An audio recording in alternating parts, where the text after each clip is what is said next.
Hey y'all, how you doing today? We are going to be reading Joan Weiss's The Swiss Family Robinson. And we today are on chapter 7. Hopefully you've kind of been reading along with us. You know that they were on a ship that got shipwrecked in a storm. They were able to kind of ride it out where everyone bailed ship. They ended up staying on the ship. And it ended up kind of marooning just off the shore of an island or a peninsula or basically land. So they were able to contrive or build a raft and use that to get to the land, set up kind of a makeshift camp, if you will, and then go back and get more supplies. Now, why this ship that was marooned by this island had so many supplies is it was traveling from England area, heading west to the new land to kind of start building a colony. So they had animals, they had seed, they had provisions to basically survive for a while whilst they were waiting for their own food to grow, whilst they were waiting for some of this other stuff where they could find to be able to make reloads for their ammunition and their guns and such. And whilst doing this, traveling back and forth from the boat a couple of times, they have also kind of explored a little bit of this land that they have been marooned on and are looking into possibly moving away from the beach where it is very, very hot, and possibly finding shade or something like that that will provide a better protection from them, from the elements, and from other animals that are around. Anyway, that kind of gives you a quick little catch up. I love this book because I love how things progress. And if you guys have seen the Disney version of Swiss Family Robinson, it's a little bit different, but it is a wonderfully great show as well. So anyway, we are on chapter 7, We Build a Bridge. Beneath the shelter of our tent, we all slept soundly, like marmots, until break of day, when my wife and I, awakening, we took counsel together as to future proceedings. In the first place, said I am unwilling hastily to quit a spot to which I am conceived we are provisionally led as a landing place. See how secure it is, guarded on all sides by these high cliffs, and accessible only by the narrow passage to the ford. While from this point it is so easy to reach the ship that the whole of the valuable cargo is at our disposal. Suppose we decide to stay here patiently for the present, until, at least, we have brought on shore everything we possibly can. I agree with you to a certain extent, dear husband, replied she. But you do not know how dreadful the heat among the rocks tires me. It is almost intolerable to us who remain here all day, while you and Fritz are away at sea or wandering among the shady woods, where cool fruits refresh and fair scenes delight you.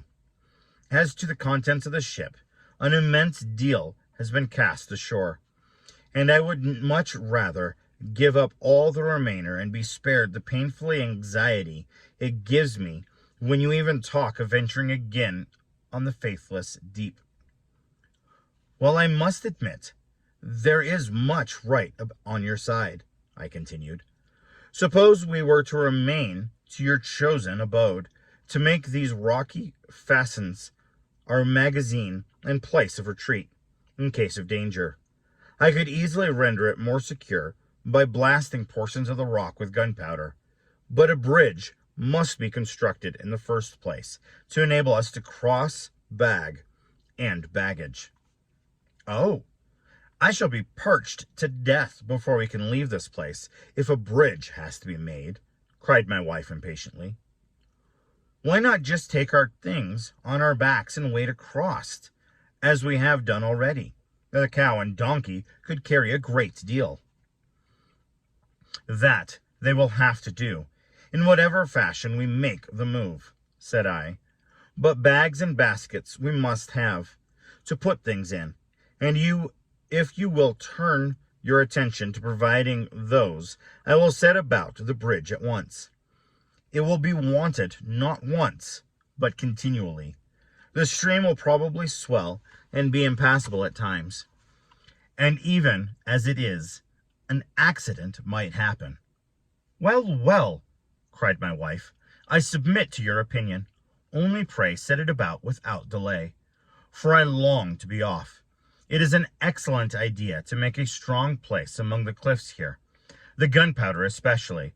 I shall be delighted to see stored here when we go away, for it is frightfully dangerous to keep so much as we have close to our habitation. Gunpowder is indeed the most dangerous and at the same time the most useful thing we have, said I, and for both these reasons we must be especially careful of it. In time, I will hollow a place in the rock where we can store it safe from either fire or damp. By this morning's constellation, we had settled the weighty question of our change of abode, and also chalked out work for the day. When the children heard of the proposed move, their joy was boundless. They began at once to talk of it as our journey to the promised land, and only regretted that time must be wasted, as they said, in build-bridging before it could be undertaken. Everyone being impatient for breakfast, that work might be begun at once. The cow and goats were milked, and having enjoyed a comfortable meal of biscuit boiled in milk, I prepared to start for the wreck in order to obtain planks from the processed bridge. Ernst, as well as Fritz, accompanied me, and we were soon within the influence of the current and were carried swiftly out to sea. Fritz was steering, and we had no sooner passed beyond the isle at the entrance of the bay, so as to come in sight of the seaward beach. Then we were astonished to see a countless multitude of seabirds, gulls, and others, which rose like a cloud into the air, disturbed by our approach, and deafened us by their wild screaming cries. Fritz caught up his gun and would have sent a shot among them had I permitted it. I was curious to find out what could be the attraction for all this swarm of feathered fowl. Availing myself of a fresh breeze from the sea, I set the sail and directed our course toward the island. Presently Fritz shouted, "Ah! Now I see what they are after. They have got a huge monster of a fish there, and a proper feast they are making. Let's have a nearer look at it, father." We could not take our boat very close in, but we managed to effect a landing at a short distance from the festive scene. Securing the raft by casting a rope round a large stone, we cautiously drew near the object of interest. It proved to be a monstrous fish on whose flesh these multitudes of birds were ravenously feeding. There was nothing on this sandy beach when we passed yesterday, I am certain, father, said Fritz. It seems strange to see this creature stranded here. Why, Fritz, cried Ernest, it must be the shark. Your shark, you know. Yeah, you're right. I do believe, Ernst, said I. Let us try to induce these greedy birds to spare us a bit of the shark's skin. It is extremely rough, and when dry, may be used like a file.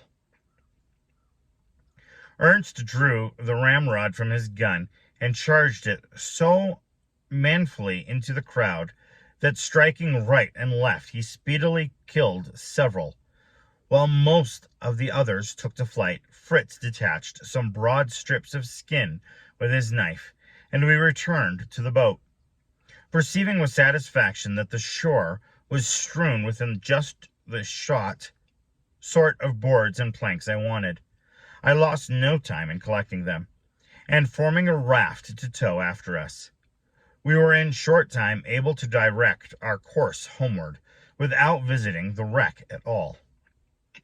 As we approached our cove shore, we lowered the sail, and soon had our craft, with the raft in tow, safely moored to the bank. No one was in sight, not a sound to be heard.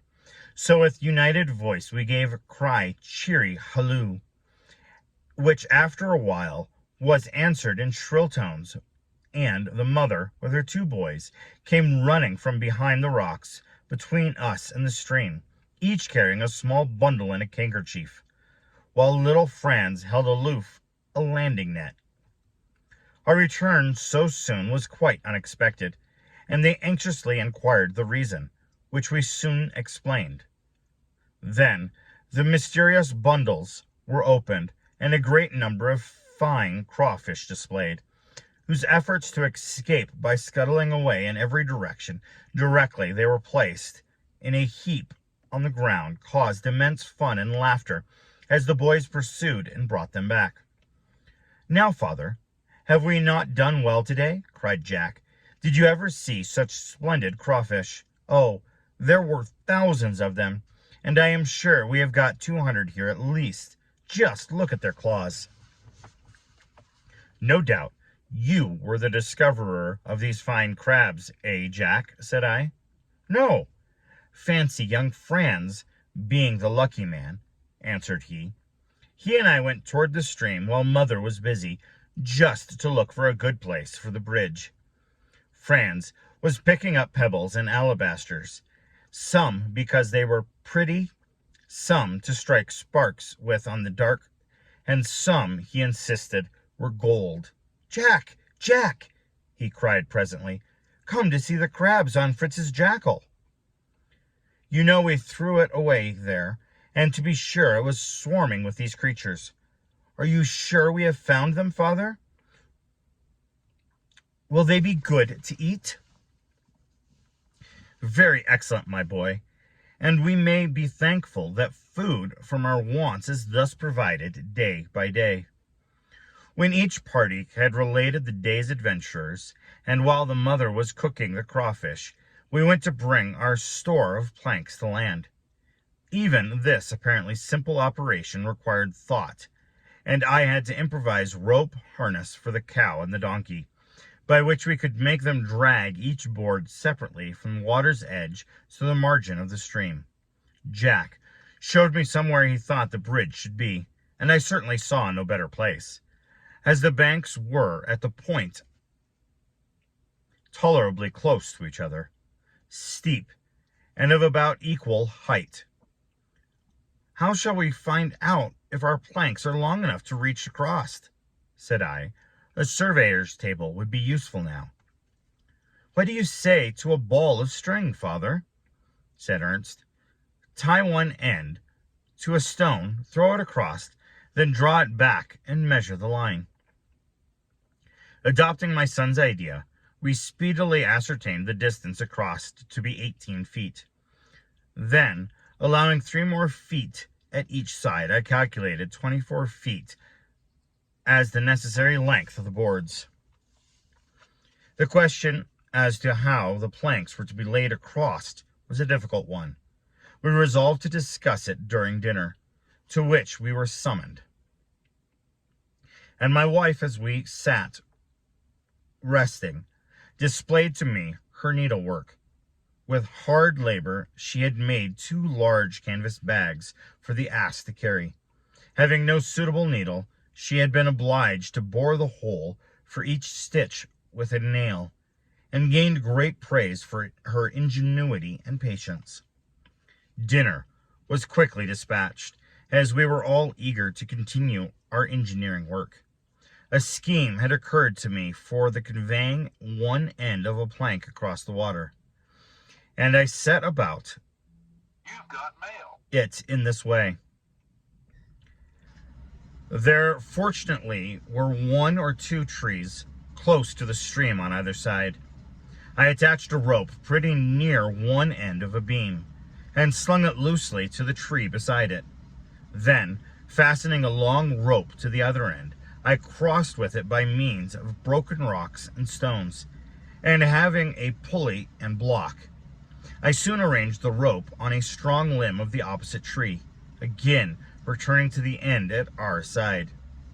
Now, putting my idea to the proof, I brought the ass and the cow and fastened this rope to the harness I had previously contrived for them. I drove them steadily away from the bank, to my great satisfaction and the surprise and delight of the boys. The end of the plank, which had been laid alongside the stream, began gently to move, rose higher, turned, and soon projecting over the water, continued to advance until, having described the segment of a circle, it reached the opposite bank. I stopped my team. The plank rested on the ground. The bridge was made. So at least thought Fritz and Jack, who in a moment were lightly running across the narrow way, shouting joyfully as they sprang to the other side. Our way was now comparatively easy. A second and third plank were laid beside the first, and when these were carefully secured at each end to the ground and to the trees, we very quickly laid short boards side by side across the beams, the boys nailing them lightly down as I sawed them in lengths. And when this was done, our bridge was pronounced complete. Nothing could exceed the excitement of our children. They danced to and fro on the wonderful structure, singing, shouting, and cutting the wildest capers. Now that the work was done, we began to feel how much we were fatigued, and gladly returned to our tent for the refreshments and repose. So slowly but surely, they are turning this island, as they're now calling it, into more of a home or more of a place where they can stay and survive. Will they be rescued? Will they be stuck there this entire time and that's where their family is? Stay tuned and we will get some of these answered in a few chapters. Thank you so much for tuning in today, and you all have a wonderful, wonderful, and blessed day.